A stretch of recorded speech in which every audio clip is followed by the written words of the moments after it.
Bonjour à tout le monde.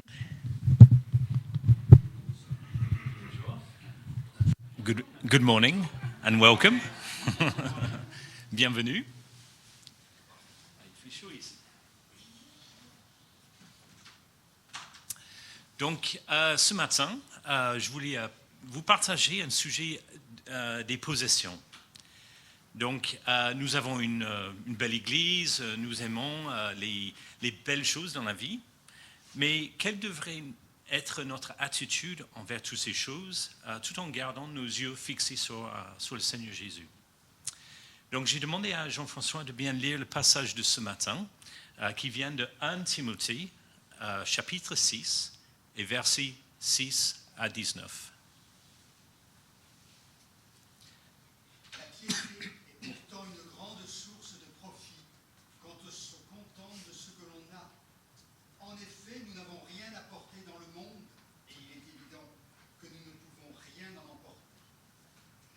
Donc nous avons de la nourriture et des vêtements, cela nous suffira. Quant à ceux qui veulent s'enrichir, ils tombent dans la tentation, dans un piège et dans une foule de désirs stupides et nuisibles qui plongent les hommes dans la ruine et provoquent leur perte. L'amour de l'argent est en effet à la racine de tous les maux.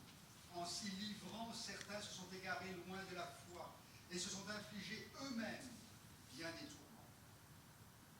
Quant à toi, homme de Dieu, fuis ces choses et recherche la justice, la piété, la foi, l'amour, la persévérance, la douceur. Combat le bon combat de la foi, saisis la vie éternelle. C'est à elle que tu as été appelé et c'est pour elle que tu as fait une belle profession de foi en présence d'un grand nombre de témoins. Devant Dieu qui donne vie à toutes choses, et devant Jésus-Christ qui a rendu témoignage par sa belle déclaration face à Ponce Pilate, je t'ordonne de garder le commandement reçu, en vivant sans tâche et sans reproche, jusqu'à l'apparition de notre Seigneur Jésus-Christ. Cette apparition, le bienheureux et seul souverain, le roi des rois et le Seigneur des seigneurs, la révélera au moment voulu.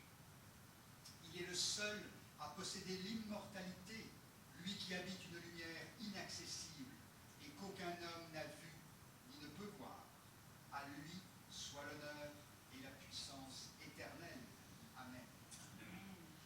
Aux riches de ce monde, ordonne de ne pas être orgueilleux et de ne pas mettre leur espérance dans des richesses incertaines, mais dans le Dieu vivant qui nous donne tout avec abondance pour que nous en jouissions. Ordonne-leur de faire le bien, d'être riches en belles œuvres, de se montrer généreux, prêts à partager. Ils s'assureront ainsi en guise de trésor de bonnes fondations pour l'avenir, afin de saisir la vie éternelle. Merci Jean-François. Donc, pour donner le contexte, donc l'apôtre Paul écrit à 1 Timothée pour conseiller son ami Timothée, l'évangéliste, sur les problèmes rencontrés dans l'église d'Éphèse. Paul était un mentor pour Timothée et un ami fidèle. C'est d'ailleurs la dernière personne que Paul a appelé à voir avant la fin de sa vie à Rome. Paul était un homme animé d'une passion pour le Seigneur depuis sa conversion sur le chemin de Damas. Et il a partagé avec passion et ses passions et convictions à Timothée pour le bénéfice des croyants de la nouvelle Église. Et ces bénéfices s'appliquent toujours à vous et à moi aujourd'hui. Et aujourd'hui, pourquoi j'ai eu à cœur de partager sur le sujet des possessions?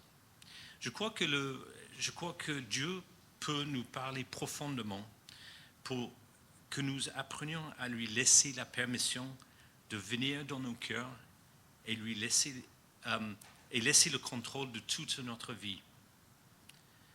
Donc il y a certains sujets où il est souvent difficile à lui laisser tout le contrôle.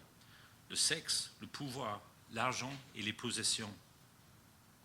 Et aujourd'hui, je vais parler des possessions. Donc c'est un sujet dont nous avons parlé dans le groupe d'hommes il y a quelques années. Et ça a généré des bels échanges. Pour certains d'entre nous, ce sujet est peut-être dur. Pour d'autres, ils ne pensent même pas. Mais dans tous les cas, c'est quelque chose qui est important pour nous aider à avancer et pour continuer notre chemin de la sanctification. Pour voir clairement comment les pratiques de ce monde s'infiltraient et compromettaient la vie des nouvelles croyants. Et avec l'inspiration du Saint-Esprit, Paul s'est mis à mettre en garde Timothée contre ces pièges qui pouvaient potentiellement faire dérailler un chrétien de sa foi. D'une certaine manière, Paul nous a fourni une carte routière pour mettre en évidence ces dangers auxquels les croyants sont confrontés. Pour Timothée, les croyants d'Éphèse, et pour nous aujourd'hui, nous devons prendre cette carte routière au sérieux si nous voulons éviter de tomber dans le piège de l'amour, de la possession. Je pense qu'une clé pour comprendre ce texte est de reconnaître qui est propriétaire de ce que nous possédons. Donc souvent nous disons peut-être je travaille dur, j'ai fait les sacrifices, tout ce que c'est à moi, tout ce que j'ai, c'est à moi. Ou peut-être on dit que Dieu m'a béni avec tout ce que j'ai, et maintenant c'est à moi de choisir comment je dépense avec le libre choix que Dieu m'a donné. Ce qui peut être important à comprendre, c'est que toute richesse, tout pouvoir ou toute force que nous possédons se trouve ou trouve son origine en Dieu. Il en va de même pour tout don, talent que nous possédons. Et donc on peut voir ça dans les dons spirituels de 1 Corinthiens 12, versets 1 à 11. Même notre capacité de donner généreusement vient de Dieu. Tout ce que nous avons et tout ce qui existe est à lui. Donc toutes nos possessions sont à lui, il en est le propriétaire. Donc si Dieu possède tout ce que nous avons, par conséquent, la question qui se pose à chacun d'entre nous, croyants, est le suivant. Comment puis-je être un bon gérant de tout ce que j'ai et tout ce que je suis, tout en glorifiant Dieu? Donc si nous revenons au texte, Paul propose en premier lieu d'être simplement pieux, c'est-à-dire de nous soumettre à Dieu dans toute notre vie et d'être satisfait de ce que nous avons. Dans le texte, il est écrit en versets 6 à 8, la véritable foi en Dieu est en effet une source de richesse quand on sait être content avec ce qu'on a. Nous n'avons rien à apporter dans ce monde et nous ne pouvons rien en emporter. Tant que nous avons la nourriture et vêtements, nous en contenterons. Donc, en toute chose, nous devons être satisfaits. Que nous soyons riches aux yeux du monde ou que nous soyons pauvres. N'oublie pas que nous sommes les gérants de ce que Dieu nous a donné. Le contentement que nous devrions avoir se trouve dans le fait que notre Dieu tout-puissant prend soin de nos besoins. Et ce n'est pas le fait de posséder les choses. Donc, d'être généreux en temps et en argent peut sembler comme un sacrifice pour nous. Cependant, si nous considérons que nous sommes les gérants de tout ce que Dieu nous donne et non les propriétaires, nous pouvons réjouir. les avantages que nous pouvons recevoir lorsque nous sommes généreux sont nombreux. Quelques exemples, ça nous permet de recevoir les bénédictions de Dieu. Donc la paix, la joie, l'épanouissement. On peut aussi, en fait c'est écrit, c'est une promesse que quand on fait ces choses, on est en train d'investir dans le ciel. Donc un investissement long terme. Donc, et c'est une promesse de Dieu. Donc on peut aussi, donc un avantage c'est qu'on puisse bénir les autres en les encourageant, en leur apportant la joie et de témoigner de la bonté de Dieu en nous, aux non sauvés. Donc d'être un bon témoin. Et en fait, ça facilite aussi la croissance spirituelle. Donc Dieu nous équipe et il pourvoit à nos besoins. Et donc en donnant généreusement, en fait, il y a la compassion qui augmente en nous et aussi notre foi. Donc lorsque nous écoutons, obéissons et nous alignons sur le plan de Dieu, en partageant ce que nous avons avec les autres, il y a une espèce de cycle positif qui s'installe non seulement en nous, pour nos vies personnelles, mais ça touche les gens autour de nous. Je me souviens, c'était un dimanche, donc avec Emeline, nous avons une conviction d'aider les amis dans le besoin. Par contre, on était épuisés par une semaine difficile, beaucoup de choses à gérer avec les enfants, donc les choses assez classiques. Et donc, cette conviction que le Seigneur a mis sur nos cœurs, ça ne tombait pas un très bon moment pour nous. Et cependant, nous sommes finalement allés aider nos amis. Et c'était marrant, pas marrant, mais en fait, on s'est rendu compte que ces amis avaient vraiment besoin d'aide. C'était plus pire qu'on pensait. Ils étaient un peu en souffrance. Et nous avons pu les bénir. On a travaillé l'après-midi, le soir. Mais dans tout ça, on avait la joie dans nos vies. Et on avait l'impression d'avoir rempli un objectif et la fatigue que nous avions ressentie avait complètement disparu. Donc, en faisant un pas de foi, en mettant notre confiance en Dieu, Dieu il a pourvu à nos besoins physiques et spirituels. Donc, en fin de compte, c'était vraiment une bénédiction pour nous. Même si, quand on est fatigué, ce n'était pas quelque chose qu'on cherchait à faire obligatoirement. Nous devons donc nous contenter de ce que Dieu nous donne. Peut-être c'est plus facile quand quand nous avons plus de richesses, non? Bon, apparemment non, parce que Paul met en garde Timothée dans le verset 17 à 19, commande à ceux qui sont riches dans le monde présent. Donc ici, Paul ne destine pas nécessairement ce message aux gens qui sont super riches, mais à tous qui ont plus que le strict nécessaire pour se nourrir et se vêtir. Donc, qui signifie probablement la plupart de nous ici aujourd'hui. Donc, peut-être on est considéré comme riche parce qu'on a un peu plus que le strict nécessaire. Donc, Paul il nous prévient de ne pas être arrogants. Nous ne devrions pas nous vanter de nos richesses terrestres.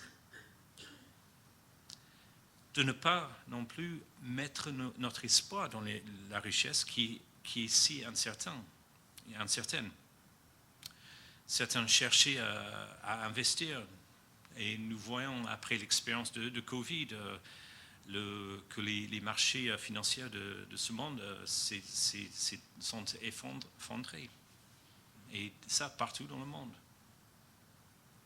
Mais à la place, donc Paul nous demande de mettre notre espoir en Dieu, qui nous a fourni richement tout ce dont nous avons besoin pour notre plaisir.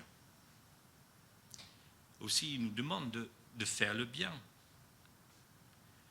et d'être riche en bonnes actions, d'être généreux et prêt à partager. En agissant ainsi, les riches se constitueront un trésor qui leur servira de base solide pour l'âge à venir, afin qu'ils puissent s'emparer de la vie qui est vraiment la vie. Ici, Paul dit que si nous évitons les pièges de l'amour des possessions, nous investirons dans l'âge à venir, et qui en fait, c'est ce qu'il est considéré comme une vie véritable. Mais ça, c'est une lutte constante. On expérimente cette lutte constante dans nos vies. Nous savons que même parmi les chrétiens, il est difficile de combattre le bon combat de la foi. Notre foi est une don du Seigneur, mais aussi c'est quelque chose qui est nourri et maintenu par une relation intime avec Dieu. Notre identité aussi se forme lorsque nos cœurs crient vers Dieu pour obtenir son amour et son réconfort, et que le Saint-Esprit agit en nous.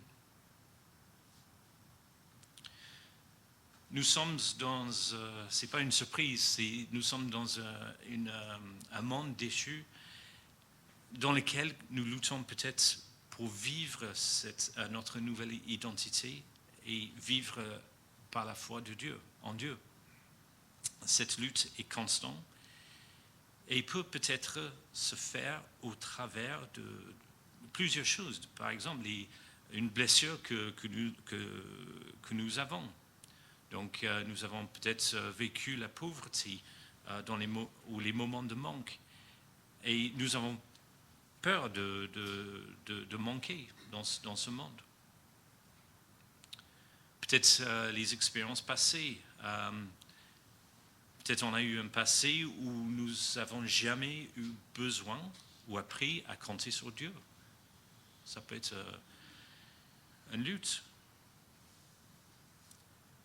Peut-être on a tout simplement peur que le Seigneur il répond pas à nos besoins.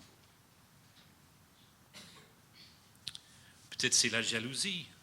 Nous voyons souvent que les autres ont et que nous n'avons pas. Donc c'est pas juste. Peut-être c'est la peur de la perte de contrôle. Parce que l'argent, ça, donc, en quelque sorte, ça nous apporte le contrôle. Parce que si on a l'argent, on peut acheter ce qu'on veut, quand on veut. Et tout ça, on n'a pas besoin d'appuyer sur Dieu. On peut faire ce qu'on veut.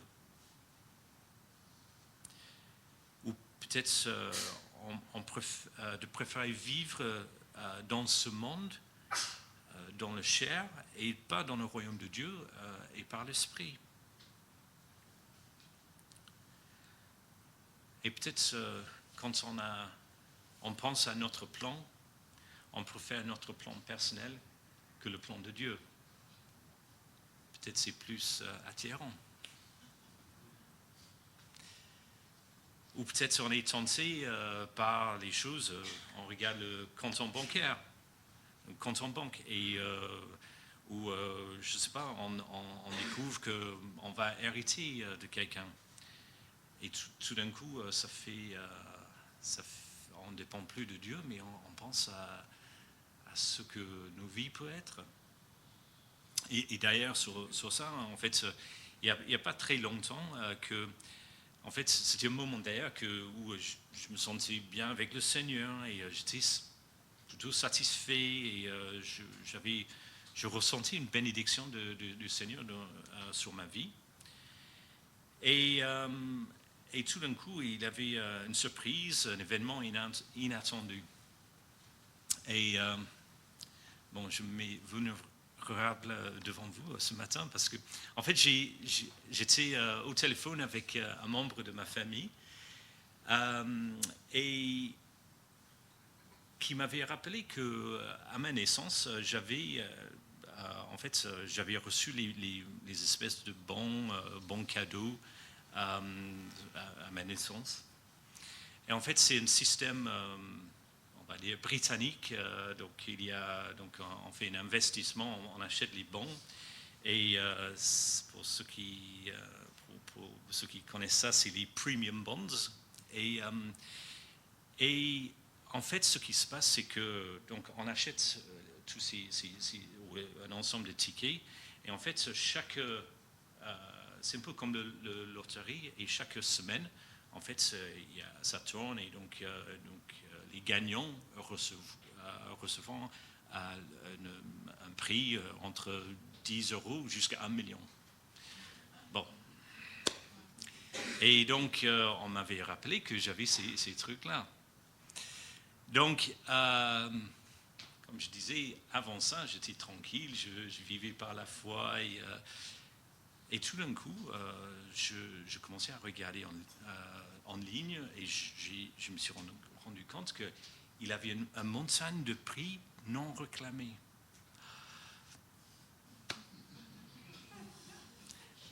C'est là où j'ai ressenti une nette tentation et je commençais à penser... Et si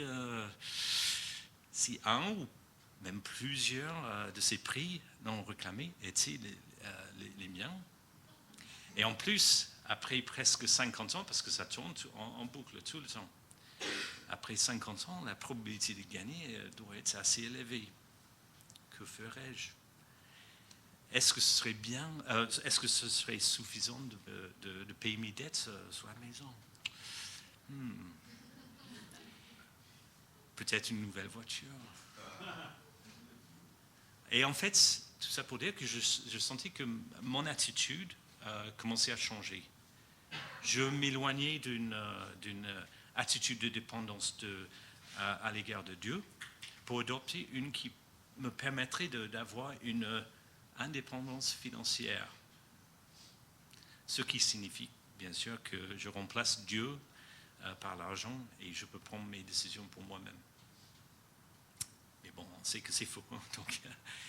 Donc j'ai dû demander, parce que en fait, quand j'ai reçu les bons, il y a 50 ans, donc il n'y avait pas l'Internet. Donc pour savoir si j'avais gagné quelque chose, il fallait que j'envoie les preuves et je crée un compte en ligne pour voir si j'avais gagné quelque chose. Et ce processus, ça a pris environ 2 semaines. Donc, et je vous assure que pendant ces 2 semaines, il avait vraiment une bataille en interne, parce que entre la chair et l'esprit. Donc, et même à un moment donné, parce que je suis une bonne personne, bien sûr. Donc, j'ai même dit au Seigneur, donc, ok, si je gagne quelque chose ici, je vais donner la dîme. Et bravo, Paul. Et donc, c'était les choses qui m'avaient troublé, les réflexions que j'ai eues quand je pensais que vraiment je peux être potentiellement riche financièrement. Donc, par contre, ce qui est bien quand même, c'est que vers la fin des 2 semaines, j'avais vraiment revenu un peu, j'allais dire, pied sur terre, mais en fait, dans la présence je préfère dire, dans la présence du Seigneur. Et je me suis rendu compte que toute chose venait de lui. Bon, ça a l'air tellement évident, mais en fait, je me suis excusé auprès du Seigneur. Et en fait, je suis rentré dans une... donc je me suis excusé. Et donc, j'avais la paix du Seigneur dans ça. Et finalement, j'ai reçu une lettre qui confirmait que j'avais gagné absolument rien.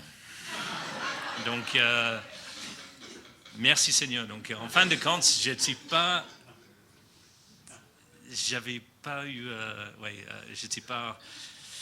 en fait tiré dans tous les sens par rapport à ça. Mais c'était une bonne expérience pour se rendre compte que, en fait, même si on peut être, on peut dépendre du Seigneur, mais il y a peut-être un événement qui arrive comme ça, et en fait, on commence à imaginer les choses. Mais en fait, ce qui est important, c'est que nos rêves, nos désirs, nos plans soient fondés dans le Seigneur. Ça, c'est essentiel. Sans lui, on est cuit. L'esprit de pauvreté. Donc, nous pouvons aussi nous laisser tromper par un mensonge de l'ennemi qui essaiera de nous convaincre que nous sommes pauvres, que nous méritons plus.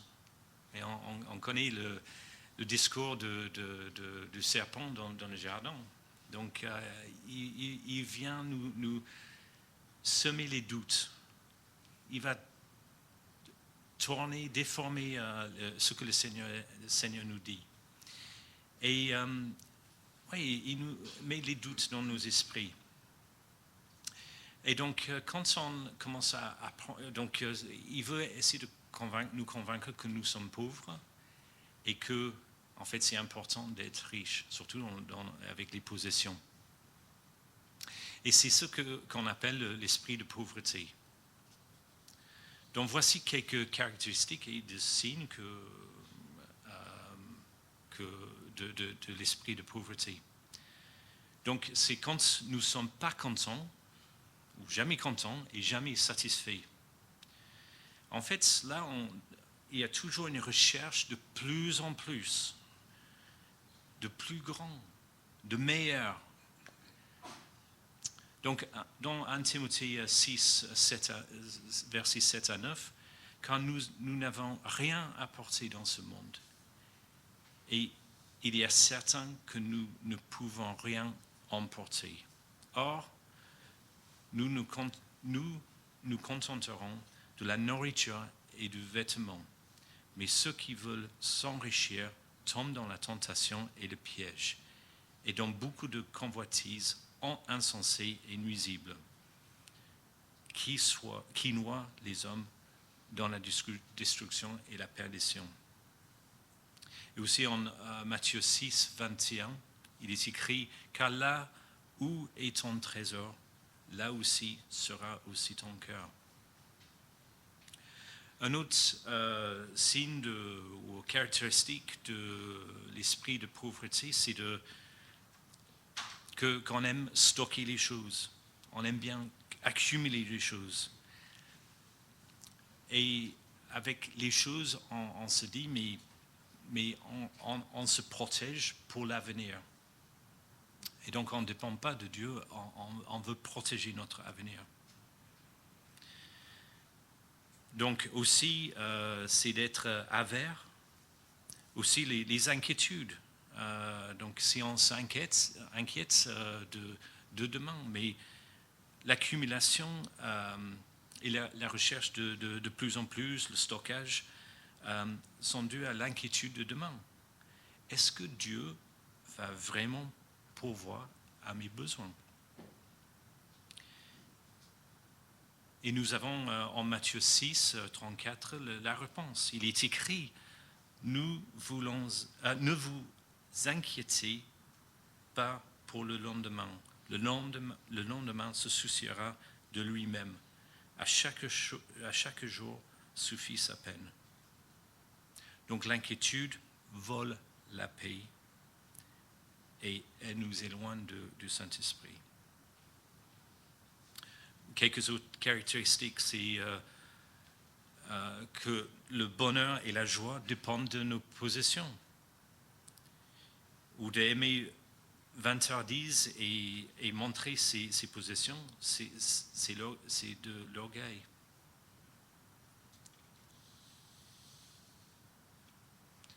Et aussi être dans l'envie et la convoitise. Donc vouloir tout ce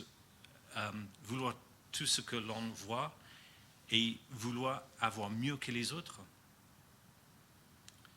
Aussi d'être contrôlé par les possessions matérielles et les richesses. Et finalement s'intéresser aux choses du monde et non à celles de Dieu. Paul nous met en garde contre ces comportements au verset 10 de 1 Timothée 6, car l'amour de l'argent est racine de toutes sortes de maux.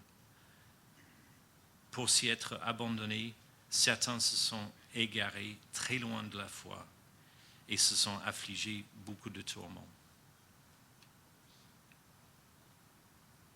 Donc en conclusion, plutôt que chercher les possessions, nous devrions rechercher la justice, la piété, la foi, l'amour, l'endurance et la douceur.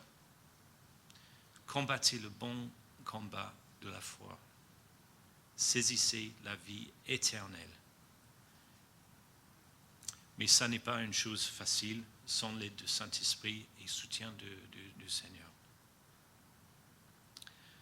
Donc j'ai identifié quelques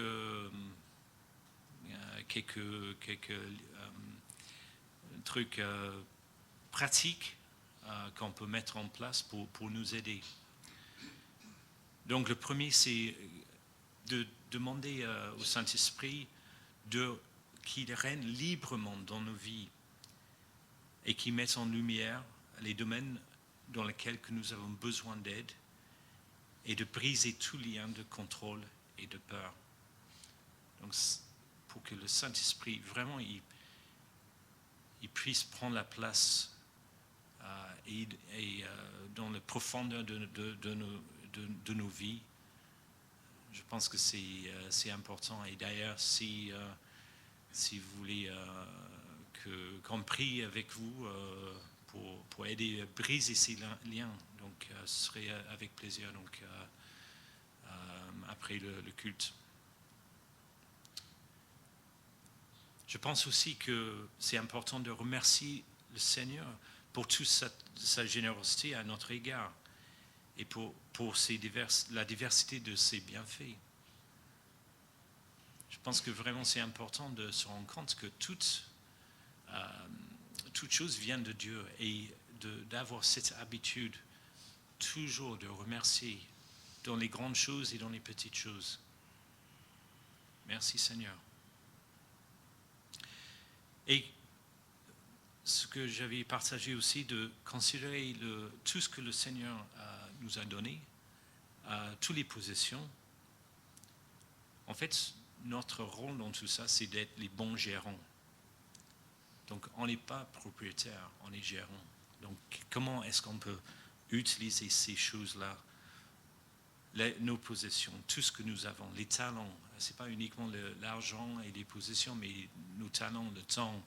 Comment est-ce qu'on peut utiliser ces choses-là pour bénir le Seigneur, bénir nos frères et sœurs en communauté, et aussi toucher le monde autour, qui ont tellement besoin de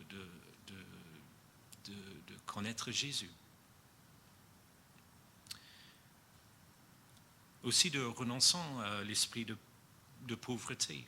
Donc, j'avais cité quelques exemples où l'ennemi veut nous insister sur le fait que nous sommes pauvres, mais nous sommes riches en Christ. Et donc cette identité-là, en fait, ça, c'est la vérité, c'est ce qu'on doit vivre. Et donc si on ressent peut-être quelque chose qui un mensonge qui trouble cette vision qu'on a sur notre identité et qui nous sommes. Et donc si on a cet esprit de pauvreté, il faut que le lien soit brisé. Et bien sûr, pour terminer, donc pratiquons la générosité par la foi. C'est quelque chose, je pense que si on demande au Seigneur, est-ce qu'il faut que je sois généreux, à mon avis, il ne va pas vous freiner. Donc, c'est en pratiquant ces choses que le Seigneur va, par la foi, que le Seigneur va vraiment agir en nous. Donc, Dieu veut que nous soyons satisfaits avec tout ce qu'il nous donne, que nous soyons généreux, surtout lorsque nous sommes riches, pour éviter que nous nous éloignions de la foi. Amen. Je vais terminer dans la prière.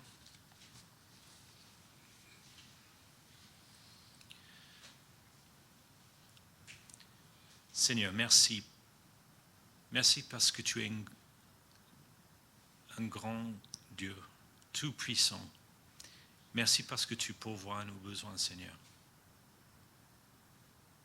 Seigneur, on sait que l'ennemi veut venir semer les mensonges et contrôler les choses pour qu'on puisse...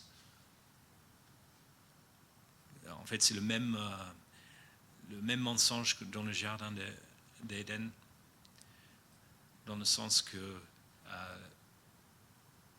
l'ennemi veut nous convaincre qu'on peut prendre la place de Dieu. Et Seigneur, ce matin, je prie que pour chacun ici présent, Seigneur, que vraiment qu'on puisse prendre la vérité de ta parole. Et que, Seigneur, qu'on puisse lutter contre les mensonges de l'ennemi.